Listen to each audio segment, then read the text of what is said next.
একটা সময় ছিল যখন বান্ধবীকে বিয়ে করা তো দূরের কথা, বান্ধবীর মুখটাও দেখা যেত না। নারী জাগরণের অগ্রদূত বেগম রোকেয়া করলেন প্রতিবাদ। মেয়েরা শুরু করল মক্তব, মাদ্রাসা, স্কুলে যাওয়া।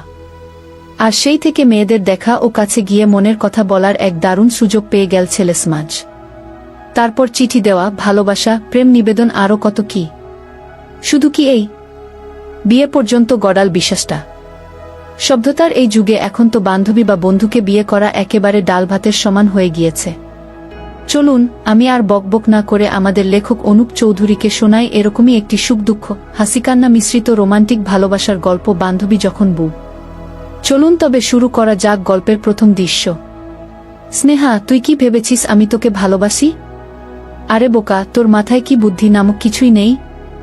যে তোর বা তোদের মতো নিজ গরিব ঘরের ছেলেদের সাথে আমরা শুধু সামান্য একটু হেসে কথা বলতে পারি, কিন্তু ভালোবাসতে পারি না।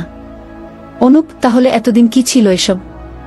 আমি তো কোনোদিন তোমাকে বলতে যাইনি যে আমি তোমাকে ভালোবাসি। বরং তুমি তো আমার পিছনে পিছনে ঘুরতে আর বলতে যে তুমি নাকি আমাকে ভালোবাসো। স্নেহা বলল, আরে বোকা, তুই ছিলি আমাদের কলেজের টপার। আর তোর কারণে আমি কলেজে টপ হতে পারছিলাম না।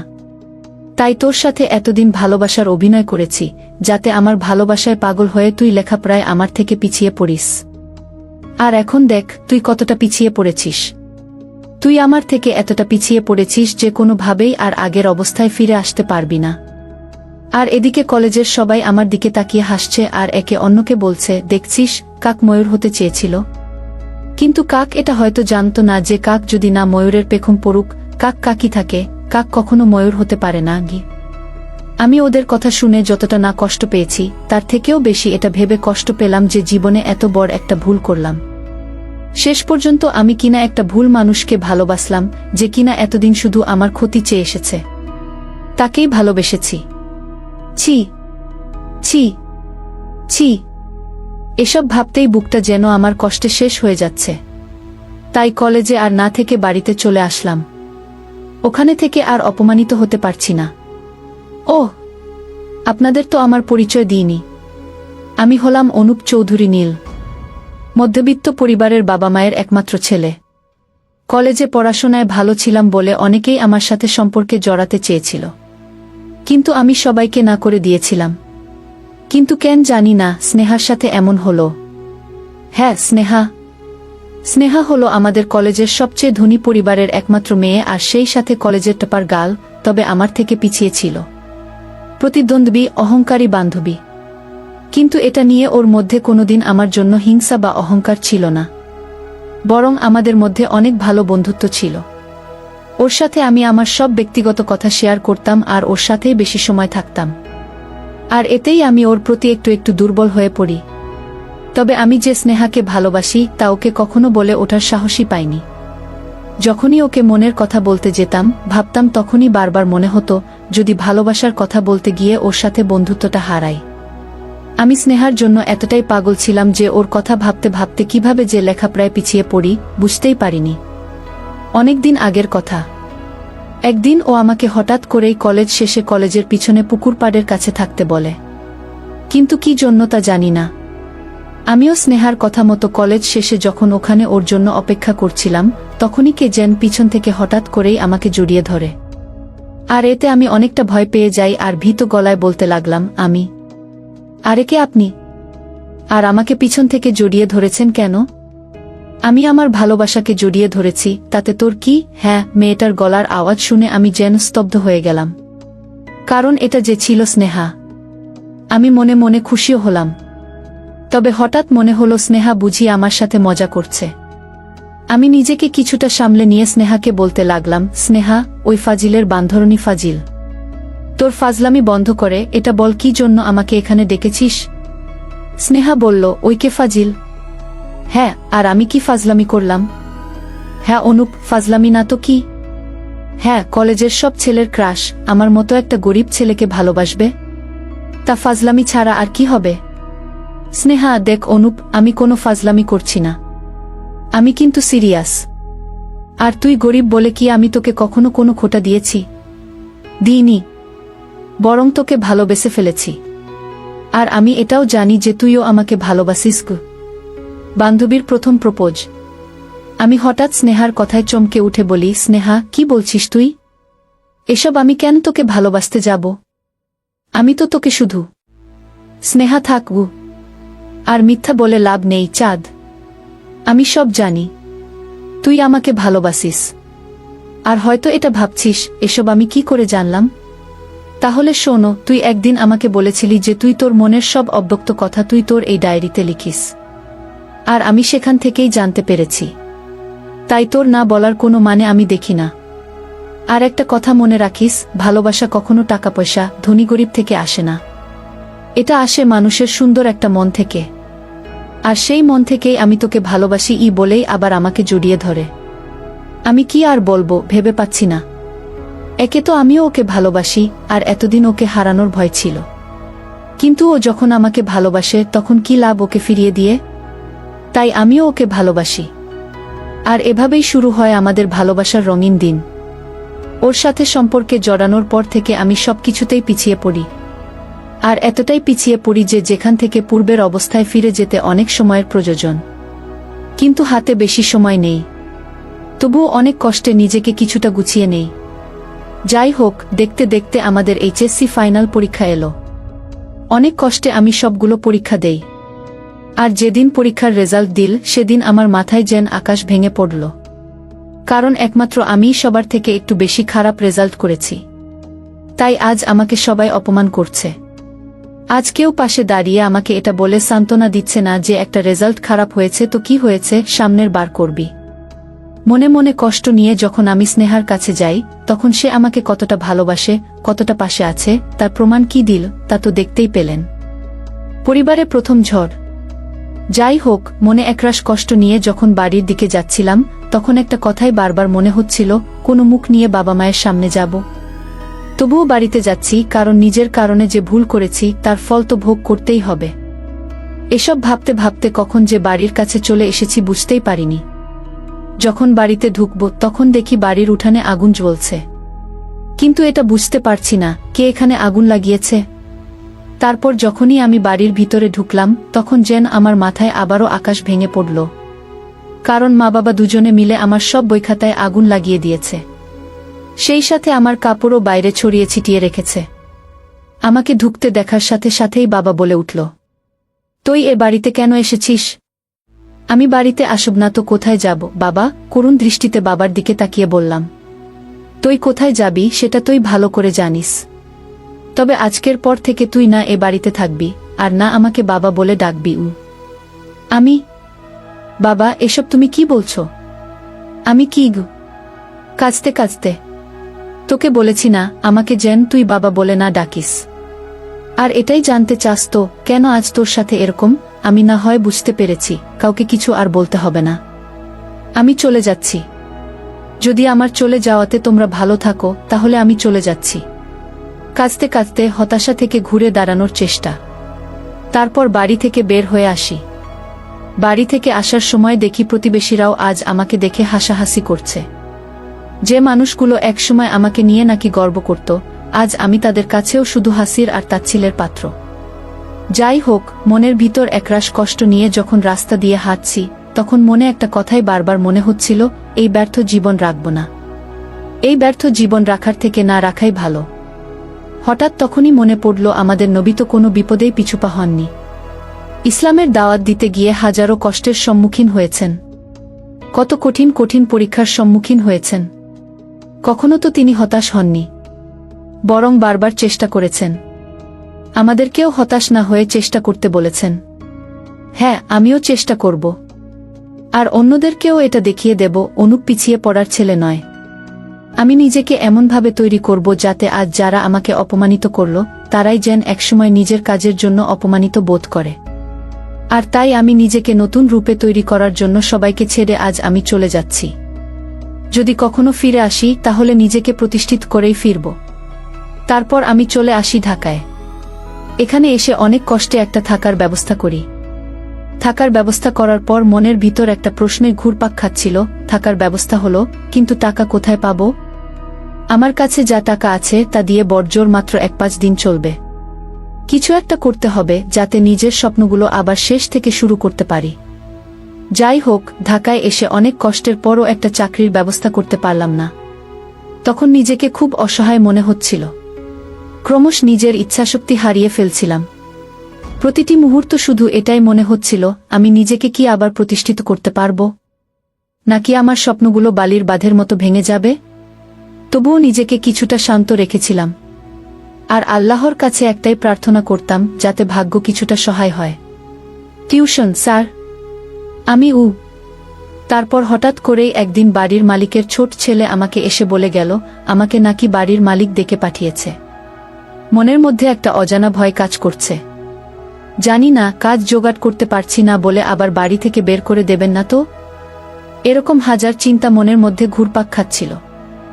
যখন আমি বাড়িওয়ালার বাড়িতে গিয়ে বাড়ির কলিং বেল বাজাতেই বাড়িওয়ালার বউ দরজা খুলেই বলতে লাগল, আহা বাবা, তুমি আছো? ভিতরে আসো। তারপর আন্টির সাথে তাদের বাড়ির ভিতরে যাই। আরে বাবা, দাঁড়িয়ে আছো কেন? চেয়ারে বসো। ওকে একটা চেয়ার এগিয়ে দিয়ে, না না আন্টি, এভাবেই ঠিক আছে। বলছিলাম কি আন্টি, আঙ্কেল কি বাড়িতে আছে? না, তোমার চাচা তো বাড়িতে নেই, তবে আমাকে বলে গেছে যে আমি কি বলে গেছে আন্টি? চিন্তিত হয়ে, সেরকম কিছু না, তবুও কেমন জানি একটু সংকোচ লাগছে। যাই হোক, বলছিলাম কি বাবা, তুমি তো বিজ্ঞানের ছাত্র, আর এখন বসেও আছো। যদি একটু কষ্ট করে আমার ছোট ছেলেটাকে পড়াতে তাহলে একটু ভালো হতো। আন্টির কথা শুনে আমার দেহে যেন প্রাণ ফিরে এল, সেই সাথে খুশিও হলাম, কারণ ওনার ছেলেকে পড়ালে আমার হাতেও কিছু টাকা আসবে। আন্টি, কি ভাবছো বাবা তুমি? তোমাকে কিছু ভাবতে হবে না আমি কিছু না আন্টি। তা কখন থেকে পড়াতে আসব? তাই ভাবছিলাম তোমার যখন সময় হবে তখন আসবে ঠিক আছে আন্টি। সন্ধ্যা 7টায় পড়াতে আসব। তারপর আমি ওখান থেকে চলে আসি, আর রাতে হালকা কিছু খাবার খেয়ে ঘুমিয়ে পড়লাম। পরের দিন ঘুম থেকে উঠে ফ্রেশ হয়েই কাজের উদ্দেশ্যে বের হই। আজকেও অনেক কষ্টে যখন কাজ পেলাম না, তখন হতাশ হয়েই সন্ধ্যার সময় বাড়ির দিকে আসছিলাম। তখনই দেখি একটা লোক। চলবে রোমান্টিক প্রেমের গল্প, বান্ধবী যখন বউ, পর্ব 2। গত পর্বে আমরা দেখেছি কিভাবে অনুপ তার বান্ধবীর কাছে ধোঁকার শিকার হয়। মিথ্যে ভালোবাসায় ডুবে মন ও পরীক্ষার রেজাল্ট দুটোই খারাপ হয় তার। বাসায় অনেক ধমক আর অত্যাচারিত হয়েও সে ঘুরে দাঁড়ানোর চেষ্টা করে, শুরু করে নিজের চলার পথ। টিউশনি করে নিজের দায়িত্ব নিতে চায়। চলুন আজ দেখি কি হয়। মানবধর্ম পালন। তারপর আমি ওখান থেকে চলে আসি, আর রাতে হালকা কিছু খাবার খেয়ে ঘুমিয়ে পড়লাম। পরের দিন ঘুম থেকে উঠে ফ্রেশ হয়েই কাজের উদ্দেশ্যে বের হলাম। কিন্তু আজকেও যখন কোনো কাজ না পেয়ে হতাশ হয়েই সন্ধ্যার সময় বাড়ির দিকে আসছিলাম, তখনই দেখি একটা লোক রক্তাক্ত অবস্থায় রাস্তার পাশে পড়ে আছে। তাকে এ অবস্থায় দেখে আমি অনেকটাই ভয় পেয়ে যাই। এজন্য আমি দ্রুত ওখান থেকে চলে যেতে ধরলাম। কিন্তু হঠাৎ করেই কেন জানি না মনে একটা কথাই ভেসে উঠল, লোকটা যদি বেঁচে থাকে তাহলে তো লোকটাকে হাসপাতালে নিলে বাঁচতে পারে। কিন্তু আবার ভাবলাম, যদি পুলিশের কেস হয়, আর যদি পুলিশ আমাকেই তার এ অবস্থার জন্য দায়ী করে। তবুও আমার মন আর বিবেক একটা কথাই শুধু বলছিল, মানুষের উপকার করাই মানুষের ধর্ম। এজন্য আমি আর 7-5 না ভেবেই একটা অটো ডেকে লোকটাকে নিয়ে হাসপাতালে চলে যাই। ওখানে নিয়ে যাওয়ার সাথে সাথেই দেখলাম ডাক্তাররা ওনাকে দ্রুত অপারেশন থিয়েটারে নিয়ে গেল। আর এতে আমি একটু অবাকও হলাম, কেননা সাধারণত এরকম কোনো রক্তাক্ত লোককে যদি হাসপাতালে নিয়ে যাওয়া হয় তাহলে ডাক্তাররা বলে, আগে পুলিশের পারমিশন নিয়ে আসো, আরও কত কি। যাই হোক, ওনাকে ওটিতে নিয়ে যাওয়ার কিছুক্ষণ পরে দেখলাম মুহূর্তে হাসপাতালের চারপাশে পুলিশ ঘেরাও করে রেখেছে। যেন মনে হচ্ছে ভিতরে কোনো সন্ত্রাসী আছে আর তাকে যেন ধরতে আসছে। পুলিশের একজন অফিসার দেখলাম ডাক্তারদের সাথে কি বিষয় নিয়ে যেন কথা বলছিলেন, আর ডাক্তাররা হাতের ইশারায় আমার দিকে কি যেন দেখিয়ে দিল। আর এতেই পুলিশ অফিসার তাকে আর কিছু না বলেই আমার দিকে ক্ষুধার্ত বাঘের মতো আসছে। আমি ওনার চোখমুখ দেখে কেমন যেন ভয় লাগছে। বারবার মনে হচ্ছে এই বুঝি আমাকে বলে, বাবু, মামার বাড়ি চল, পুলিশের সাথে গিয়ে। অফিসার আমার কাছে এসেই বলতে লাগল, এই ছেলে, তোমার নাম কি? খুব শান্তভাবে। স্যার, আমি অনুপ চৌধুরী গো।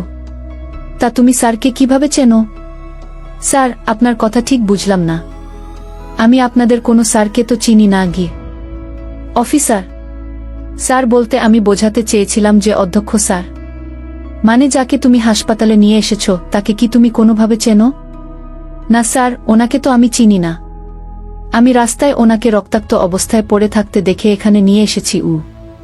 ওহ, আচ্ছা আচ্ছা, ঠিক আছে গি। স্যার, আমি কি এখন যেতে পারি? এমনিতেই অনেক দেরি হয়ে গেছে গি। না, এখন যাওয়া যাবে না। আগে স্যারের জ্ঞান ফিরুক, তারপর তাকে কিছু জিজ্ঞাসাবাদ করার পর যেতে পারবে গি। কি ঝামেলায় পড়লাম রে বাবা! কখন যে লোকটার জ্ঞান ফেরে আর কখন যে বাড়ি যাব, অনুপ মনে মনে বিটবিট করছে। অফিসার কিছু বললে অন্যদিকে তাকিয়ে, হে আল্লাহ, কিছু একটা করো কি! আমি বারবার আল্লাহকে ডাকছিলাম। এমন সময় একটা নার্স এসে বলতে শুরু করল, আপনারা চাইলে এখন স্যারের সাথে দেখা করতে পারেন। নার্সের কথা শুনে আমি এতটাই খুশি হলাম যে মন চাচ্ছে এখনই তাকে একটা চুমু দেই। ঠিক আছে, আপনি যান, আমরা ভিতরে যাচ্ছি। তারপর আমরা ভিতরে যেতেই লোকটা পুলিশ অফিসারকে উদ্দেশ্য করে বলতে শুরু করল, আরে বাবা ফারহাদ, তুমি এখানে? অফিসার ফারহাদ বলল, হ্যাঁ স্যার, সালাম দিয়ে। আপনি এখন কেমন আছেন? লোকটা বলল, আমি ভালো আছি। তুমি কেমন আছো? ধুর, কি লোকটা লোকটা করছি। আসলে উনি তো একজন শিক্ষক, তাকে তো স্যার বলে ডাকা উচিত। ফারহাদ বলল, এই তো স্যার, আছি মোটামুটি। তা স্যার, আপনার এই অবস্থা কিভাবে হলো? স্যার বললেন, আমিও ঠিক বলতে পারবো না। আমার সাথে কি থেকে কি হয়ে গেল। সন্ধ্যায় একটু বাইরে হাঁটতে বের হলাম, তখন কোথা থেকে কিছু মুখোশ পরা ছেলে এসে আমাকে মেরে চলে গেল। যাই হোক, ওসব বাদ দাও। তা তোমার সাথে এই ছেলেটাকে দেখছি, তোকে ঠিক চিনলাম না গে। ফারহাদ বলল, স্যার, ওর নাম হলো অনুপ। এই অনুপই আপনাকে রক্তাক্ত অবস্থায় রাস্তা থেকে এখানে নিয়ে এসেছে গি। স্যার বললেন, আরে বাবা, তোমাকে যে কিভাবে ধন্যবাদ দেব সে ভাষা আমার কাছে নেই গি। অনুপ বলল, স্যার, এখানে ধন্যবাদ দেওয়ার কিছুই নেই, এটা আমার কর্তব্য। আর আল্লাহ তাআলা তার প্রত্যেক বান্দাকে একে অপরের উপর কিছু অধিকার বা দায়িত্ব এবং কর্তব্য দিয়েছেন, আর আমি তারই একটা পালন করার চেষ্টা করেছি মাত্র। স্যার বললেন, সবাই যদি তোমার মতো ভাবত তাহলে আজ আমার এই অবস্থা হতো না, আর না পৃথিবীতে এত অশান্তি থাকত। ফারহাদ বলল, স্যার, আমাকে এখন যেতে হবে। আর আপনি যদি কাউকে সন্দেহ করেন তাহলে অবশ্যই আমাকে জানাবেন গু। স্যার বললেন, ঠিক আছে বাবা, কিছু মনে করতে পারলে তোমাকে অবশ্যই জানাব। ওহ, তা বাবা অনুপ, তুমি কি করো? অনুপ বলল, এই তো স্যার, বেকার বসে আছি আর কাজ খুঁজছি। স্যার বললেন, কি বল বাবা, এই বয়সে কাজ খুঁজছ? মানে এখন তো তোমাদের লেখাপড়া করে নিজেকে তৈরি করার সময়। আর তোমার কথাবার্তা শুনে তো মনে হয় তুমি লেখাপড়া করো বা লেখাপড়া জানো গো। অনুতপ্ত অনুপ কিছুক্ষণ চুপ থেকে বলল, আর লেখাপড়া স্যার? যে মানুষ নিজের পায়ে নিজেই কুড়াল মারে সে করবে লেখাপড়া? তবে হ্যাঁ, লেখাপড়া অবশ্যই করব, কিন্তু তার জন্য নিজেকে তৈরি করতে হবে গু। স্যার বললেন, তোমার কথা ঠিক বুঝলাম না গি। অনুপ বলল, কিছু না স্যার, আমি এখন আসি। স্যার বললেন, তা তুমি কতদূর পড়েছ? অনুপ বলল, এই তো স্যার, ইন্টার পরীক্ষা দিয়েছি গু। স্যার বললেন, তা তোমার রেজাল্ট কি? অনুপ মাথা নিচু করে বলল, 450 স্যার। রেজাল্টের কথা বলতেই আমার মনটা আবার খারাপ হয়ে গেল। স্যার বললেন, ওহ, তা তোমার এসএসসির রেজাল্ট কি ছিল? অনুপ বলল, গোল্ডেন এ প্লাস, বিজ্ঞান থেকে গু। স্যার অবাক হয়ে বললেন, কি গোল্ডেন পেয়েছিলে? আর ইন্টারে এত খারাপ রেজাল্ট করলে কিভাবে? অনুপ বলল, ওই যে স্যার, বললাম না, নিজের পায়ে নিজেই কুড়াল মেরেছি, আর সেজন্য আজ আমি পরিবার থেকে আলাদা হয়েছি। যাই হোক স্যার, আমার কথা বাদ দিন, আমাকে এখন যেতে হবে, আর কালকে আবার কাজের খোঁজে বের হতে হবে। স্যার কি যেন ভাবছেন। আসি স্যার। এই বলে আমি যখনই রুম থেকে বের হতে যাব তখনই স্যার বলে উঠলেন, তা তুমি কি আর পড়তে চাও না? পিছন ফিরে বলতে লাগলাম, পড়তে তো চাই স্যার, কিন্তু পড়ব কিভাবে বলুন? সামান্য যে আমি কলেজের চয়েস দেব তার টাকাই আমার কাছে নেই, সেখানে কিভাবে অন্য কলেজে ভর্তি হব? স্যার বললেন, যদি তুমি পড়তে চাও তাহলে তোমাকে আমি আমার কলেজে ভর্তি করাতে পারি। অনুপ বলল, স্যার করুণা করছেন নাকি? আমি আপনার জীবন বাঁচিয়েছি বলে তার প্রতিদান হিসেবে আমাকে আপনি আপনার কলেজে ভর্তি করানোর কথা ভাবছেন? স্যার, যদি এটা ভেবে থাকেন তাহলে ভুল ভাবছেন। আমি কখনো অন্যের উপকার করে তার থেকে সেই উপকারের প্রতিদান নেই না। আর যদি করুণা করার কথা ভাবেন তাহলে তো আমি কোনোদিনও আপনার সেই করুণার ভার নিতে পারব না। আসি স্যার। আর আমার কথায় যদি মনে কষ্ট পেয়ে থাকেন তাহলে মাফ করবেন। দুঃখিত। স্যার বললেন, তুমি ভুল ভাবছ বাবা। আমি তোমাকে করুণা বা তুমি আমাকে যে উপকার করেছ তার প্রতিদান দিতে চাচ্ছি না। আমি তোমার কথা শুনে বুঝতে পারছি তোমার মনের ভিতর খুব বড় একটা কষ্ট লুকিয়ে রয়েছে, যার কারণেই হয়তো তুমি পরীক্ষায় খারাপ রেজাল্ট করেছ। আর হয়তো তুমি ভাবছ আমি আমার উপকারের প্রতিদান দেওয়ার জন্য তোমাকে আমার কলেজে ভর্তি করাতে চাচ্ছি, কিন্তু তাও না। আমি তোমার ভিতর কিছু একটা করার ইচ্ছার যে প্রবণতা আছে তা দেখতে পাচ্ছি। বিধায় আমি ভাবলাম তোমাকে আমার কলেজে ভর্তি করাব। এখন ভেবে দেখো, তুমি তোমার লক্ষ্যে এগিয়ে যেতে চাও নাকি বাকি সব দুর্বলদের মতো পিছিয়ে পড়তে চাও? স্যারের এসব কোনো কথাই আমার মাথা বা মন কিছুতে পারল না। চলবে।